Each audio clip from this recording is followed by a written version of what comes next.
bullpen requirement. So please know that if you need Kyle, you need to get him now. So thank you.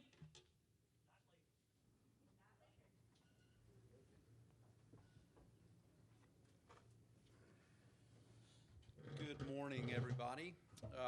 Thanks for being here. My name is Mike Verlander. I'm the president of Richard Childress Racing, and we are here with some exciting news today. We are announcing that Kyle Busch will return to RCR as driver of the number 8 car through the 2022-2026 season. This is exciting news for RCR, all of our employees, for Kyle, for Richard. It continues the momentum we're building in Welcome. With a goal of winning races consistently, contending for championships. So Kyle is somebody that really embodies everything that RCR and Richard represent. A tenacious focus on winning races, full of authenticity, and a kind of no-holds-barred outlook on where we need to take RCR. And so with that said, with me today are Richard Childress, Chairman, CEO, of Richard Childress Racing, and Kyle Busch, driver of the number 8 Chevrolet. Richard, have any comments for the group? Yeah, we're really excited. This is our extending our contract on out another year, and we're really excited. Kyle has been great to work with. Everybody had questions going in. I love a driver that don't like to lose. And we've worked hard. We've got some exciting things coming up. He and I are both alike in one area, that we don't like to lose. We want to win races. I still think that Kyle will win him a championship, and we want it to happen at RCR, and that's our plans. We got a lot of new things coming. This car is a lot different. It's so engineer driven that we're stepping our engineering up more, and I'm excited about the future of where we can go. And watching Kyle race and working with him, it's been a great pleasure. He's a champion. Here's a guy that's won over 200 NASCAR races. His career is not even close to being over. That's all I got to say. Kyle, you have any comments for the crowd? Yeah, certainly. I really want to give thanks to Richard and Judy and everyone at RCR for another opportunity to be able to go back and drive the 8 car for next season. Certainly echo Richard's statements on there's a lot of things happening behind the scenes, and it's a great place to be, a great place to work, great atmosphere, and a lot of grit and determination with a lot of people up there in Welcome, North Carolina. So we have certainly had our battles. It's been fun, but yet challenging. It definitely isn't easy. This sport is very, very tough, very, very close and challenging, and being able to score those wins and compete for those each and every week. And we know those areas in which we can improve, both behind the wheel, on pit road, in engineering, all of the above. So, this is just the pinnacle of that, and, hope to continue to build on our successes that we've been working towards for, the last 2 years.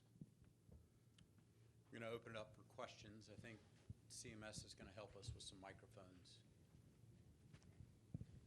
Sky Springer Race Face Digital. I'm curious, Kyle, last year, was the first time you didn't get a win in a season. You're staying with RCR again. How hard have you been working specifically at RCR, whether it be at the shop, behind the wheel simulator, things like that? What's some of the stuff that you've been doing as a driver, ever since last season, to try to find that little bit of extra speed? Because the talent's obviously still there. The speed's been there a lot too. What have you been doing to try to find that missing piece to finally get back in victory lane? And also to Richard, what's some of the stuff that you've been overseeing, that you've seen improvements in to get more speed week in, week out with Kyle and Austin? They've both been running good, to get either of them back in victory lane.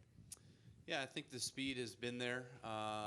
More and more we continue to work on that and get that closer to where it's consistent speed. I feel like there's times in the race where we do have, top speed, but it's not the whole race, so we've got to work on beginning to end and being able to put everything together. So that's a big part of what you see a lot of these guys that are winning right now that are capable of, is they're just good from start to finish. So that's a big piece of what we're doing. As far as the workload has never been higher, that's for sure. There's a lot going on, whether it's team meetings or meetings with upper management, things like that. Obviously, each week we do our driver debriefs. Each week we're in the simulator whether it's for GM or whether it's for ourselves and our own race team, and trying to factor in much of the simulation and making that better. And just, I would love to be up at the shop a little bit more. I will say and be honest that I'm not there as much as I'd like to be. So, maybe there's a step in that time frame that I can work that into my calendar.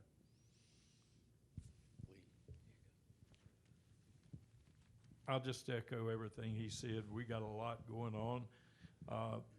The small details on these cars mean so much, and that's where we've got to work more and more and concentrate on the small details. Everything's so close that the small details make the difference, and that's one of the areas we're working on.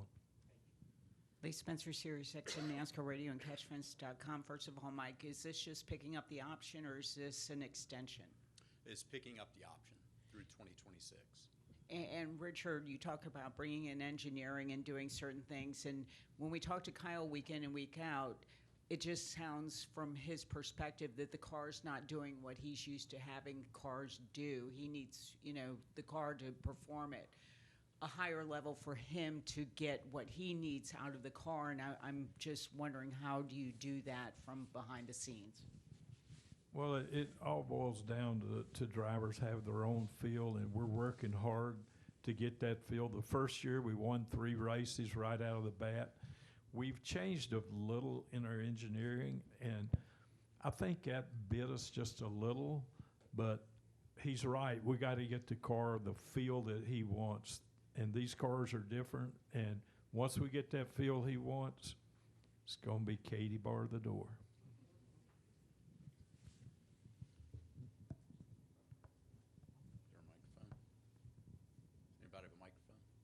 Go ahead, Jordan. You have it. Jordan Bianchi, The Athletic. Question for both of you. Mentioned the option. Has there been conversations about maybe extending this past 2026, and where do those things stand? I think Mike and he talked about it. We always wait till we get started the following year, or maybe later this year. We'll be discussing a future, and there's a big future there for Kyle. And then another question for Kyle. You get asked this a lot, but you're kind of getting that point in your career. His retirement, or when that retirement date has started to creep in at all, about setting it? No, not at all.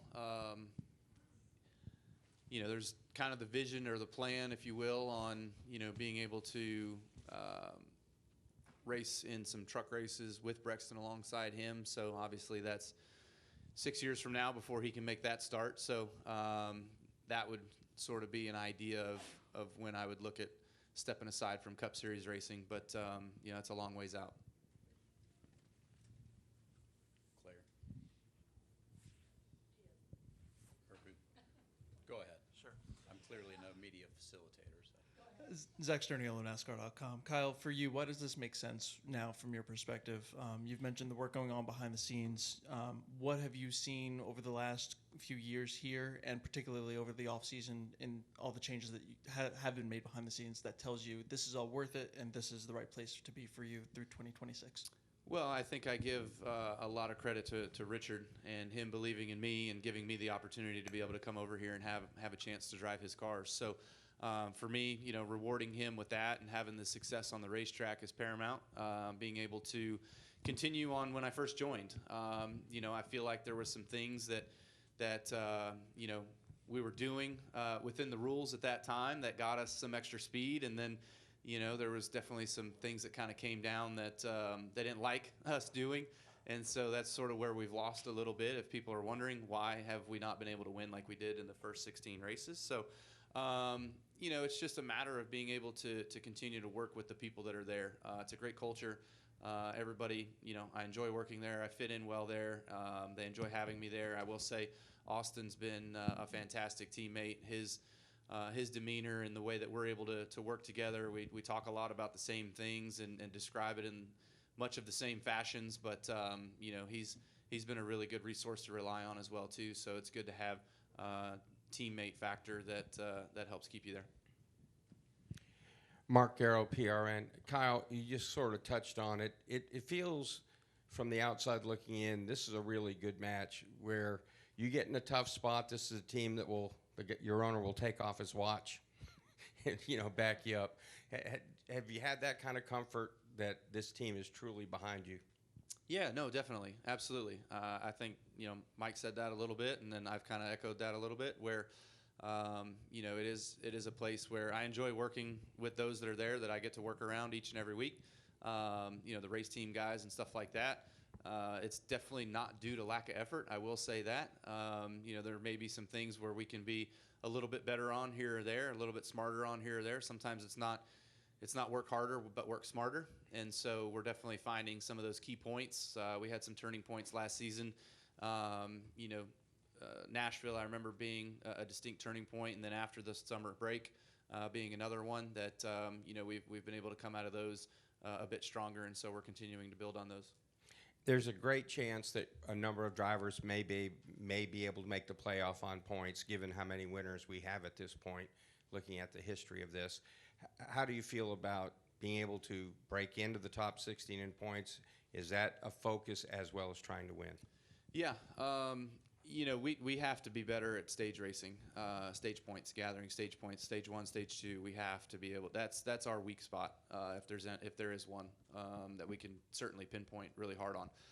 And you look at the top guys that are at the top of the standings. They've got 160 to 180 points, I think, for stage points, and I think we're in the 20s or 30s. I mean, that's what 100-point swings. So, plus, if we had 100 points from being able to score points in stages, we'd be 8th in points right now, I think, somewhere in there. So we wouldn't even be talking about the bubble.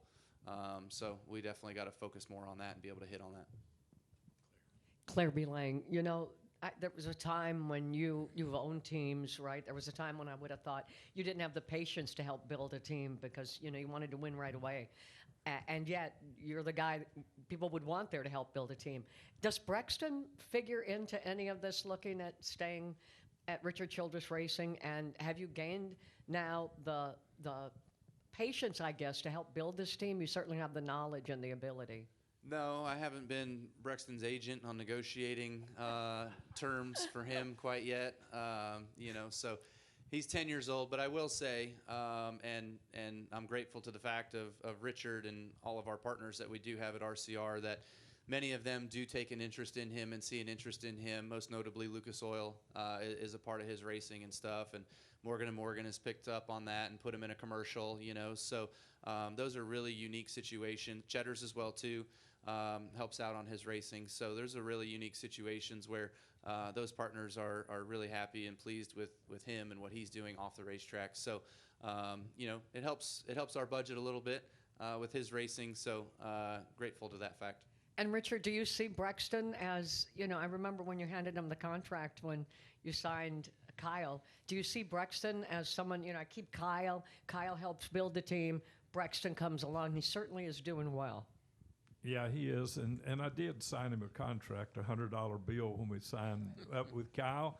So I've watched him race some and watched him on some of the YouTube stuff or different things that somebody had sent me, and I congratulate him. I think he won the championship in Florida, wasn't it? Or yeah. And I texted him and congratulated him on that, and watched him run over at Millbridge. He's a real deal, like this one. Do you see where he could figure into all this in the future? Yeah, I just hope I'm around 10 years. I'm not as young as I used to be. Maybe Austin or Ty or who the hell, somebody. Yeah. Pat Jaggers, MRN. Oh, back here. This question is for Richard. With Amazon Prime releasing the Earnhardt docu-series, for you, what's it been like to see that come to life?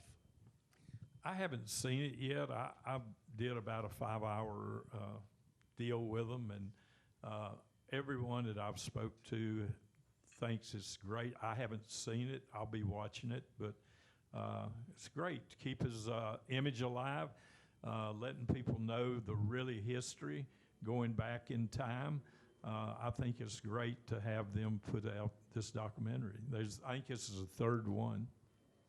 And this question's for Kyle. Just looking forward to Nashville next week. How do you think the racing has evolved there since we started going in 2021? I think the racing in Nashville's been really good.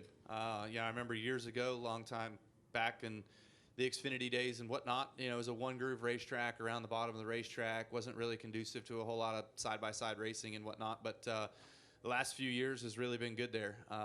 You know, the track really widens out. There's guys that are running all the way up at the top groove. So it's been a good show. So hopefully the fans enjoy it. I hope it's not too hot next week. Perfect weather here this weekend in Charlotte. So look forward to Nashville. We got time for one or two more questions, and we got to wrap up. Go ahead, Dustin. Oh. Yeah, Kyle and Richard. Kyle, obviously you won a lot in your career, and this is probably the only lull you've had. Has this been humbling at all? And when you do win again, I imagine that Richard Childress Racing is going to have one heck of a party. Yeah, absolutely. We certainly have a winery and a champagne bistro there that we can get plenty of booze to have a good time. But excited for the next win when it is, you know, and we want to get back to that as soon as possible. So, you know, it has been a little bit humbling, I would say. You know, I feel like there's added times where, you know, it's motivation, and it gets you to have that itch of being able to want to get back to victory lane and to work as hard as it possibly needs to be. And trust me, my wife she sees that as well too, where, you know, I'm gone a little bit more than what I was, and so she's on the fact of this better be worth it, you know. Dustin Long, NBC Sports. Richard, with everything that you've done and throughout your career, you've earned every right to take a vacation for a very long time and not be at the track. Why are you still here? Why does this matter? How much, you know, you talk about hope to be here in 10 years, but why is this still so important to you at this point when you have every right to go out into the mountains or go out hunting for the rest of your life? Thank you, Dustin. Good question, but I think the thing that drives me the hardest is wanting to win that next championship, wanting to win races, and that's what I've always done. And I love the race fans. I love what we do. I even love the media, believe it or not.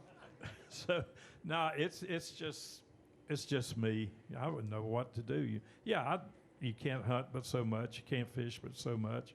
So I enjoy this. I enjoy every bit of it. Is there more pressure to get things done? I know in this sport it can't get done fast enough. Is there more internal pressure you feel to get it done because you say, hey, I don't know if I'll be here in 10 years? Well, I wouldn't call it pressure, but I call it a drive to want to win. I mean, I felt like we let him down some last year by not winning a race. There's things that we've changed a lot to try to win this. Well, I think for sure, I don't think we will win a race this year with him and hopefully Austin as well.